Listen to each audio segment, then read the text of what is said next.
So, what is world literature? By David Damrosch, presented by Teo Garcia. So, what is world literature? Well, traditionally, world literature is a box, or rather a jail cell, where non-Western literatures are kept as a safe distance from good Western literatures. Now, obviously, this description is not good, and David Damrosch thinks as much. He writes, our sophisticated critical methods and refined cultural sensitivity have not yet sufficed to keep us from falling into errors and abuses that were common 100 or even 1,000 years ago. We ought to do better. But this will require a better sense of what is we do when we circulate through the shifting spheres of world literature. So in the introduction of his book, What is World Literature?, David tries to answer the eponymous questions. Now, an easy answer would be that world literature is simply literature that is read around the world. And David has a definition for that. He says that a work enters into world literature by a double process. First, by being read as literature, and second, by circulating out to the broader world beyond its linguistic and cultural point of origin. Now, this definition of world literature is actually pretty good, but it does leave some questions unanswered as to why this happened or when does it happen. So David instead asks for the help of Goethe. Now, Goethe is not multiculturalist. Western Europe remains the privileged modern world of residence for him. Goethe was elitist, jingoistic. He believed that the world beyond is only a larger, better version of the world at home, a sort of solipsistic Eurocentrism. And he coined the phrase world literature. So what gives? How could this guy coin such a phrase? Well, first I must mention that reading a bunch of literature from the world is not the same as world literature. David has a wonderful example from the Foreign Literature Compare, nonetheless, about how France is the center of civilization, not by helping people in, but by keeping them out. So that's harsh. But Goethe genuinely liked world literature.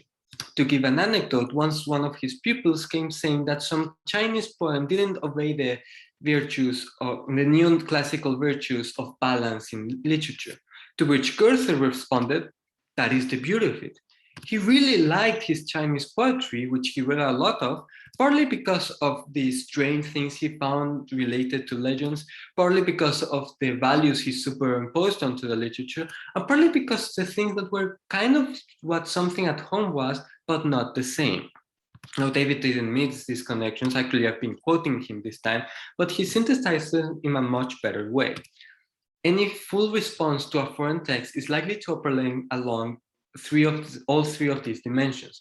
A sharp difference we enjoy for its sheer novelty, a gratifying similarity that we find in the text or project into it, and a middle range of what is like but unlike, the sort of relation most likely to make a productive change in our own perception and practices. And this is world literature, not some jail for non-Western cultures or some canon of the world or some ramblings of an old white guy, but a system of reading designed around difference, similarity, and the like and unlike that creates literature as we know it. Now, surprisingly, this revelation only comes in page 12 of what is actually a 36-page introduction. So David spends the rest of the introduction talking about the many implications this theory of a three-partite reading and the previous theory of world literature create. Now, there is a lot of these implications, but most of them center about how there's this sort of nebulous process that takes national literature on one side and spits world literature on the other. Now, this process is incredibly multifaceted.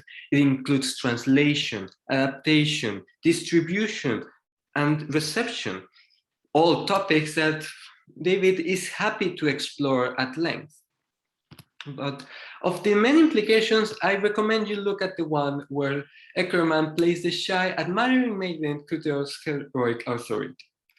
Now, at the end of the day, the lesson is the same I put at the beginning. We ought to do better. World literature is incredibly complex, but understanding the different descriptions and modes it can have can help us go a long way. Thank you very much.